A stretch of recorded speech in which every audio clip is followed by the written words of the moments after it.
Tensions are rising following a public face-off between the immediate past governor of Kaduna State, Nasir El-Rufai, and the National Security Advisor, Nuhu Ribadu.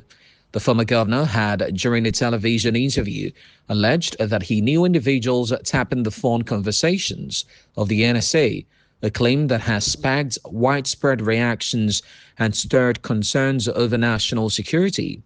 Meanwhile, the Economic and Financial Crimes Commission commenced an investigation into alleged misappropriation of funds during his tenure in office, a development that has further intensified political debates across the country. In Abuja, Nigeria's federal capital, CBN News spoke to Nigerians who have expressed divided opinions. While some condemns the former governor's comments, describing them as reckless and potentially dangerous to national security, others argue that the ongoing probe and reported detention amount to a calculated attempt to silence a vocal opposition figure. What I believe is this is a grey, in fact, is government trying to oppose the opposition voice.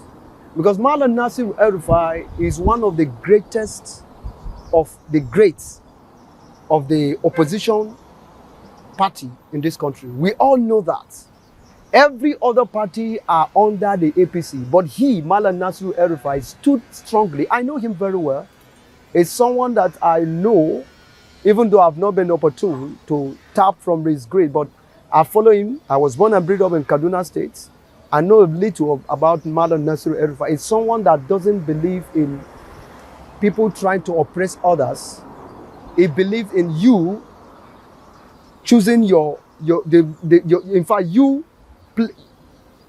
doing that is from your mind, that this is what is from my mind, and so I want to go by this that is in my mind. So that's what Malam Nasir El-Rufai stand for. But I believe federal government are trying to fight case against him so as to bring him down.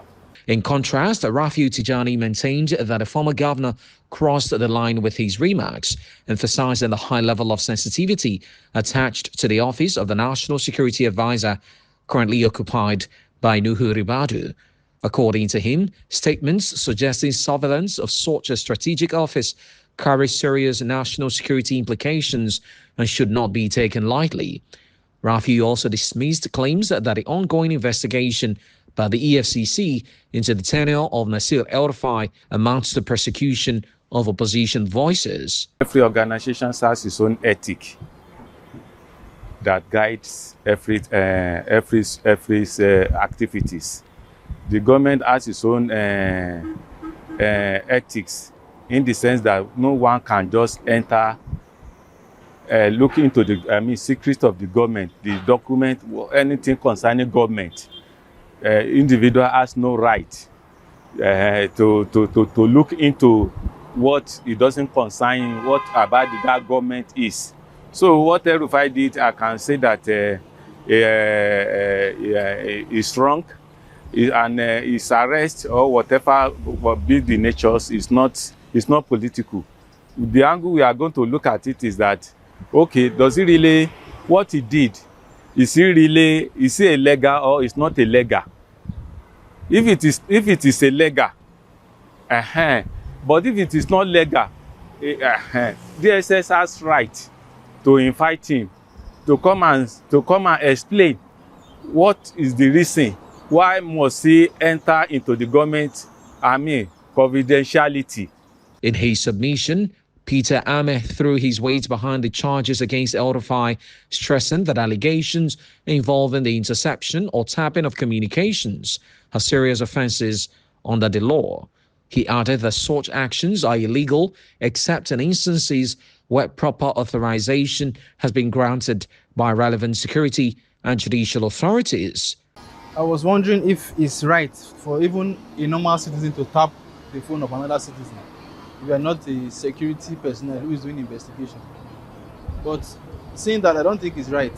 The government filing a charge against him for tapping the NSA's line. It's a standard procedure.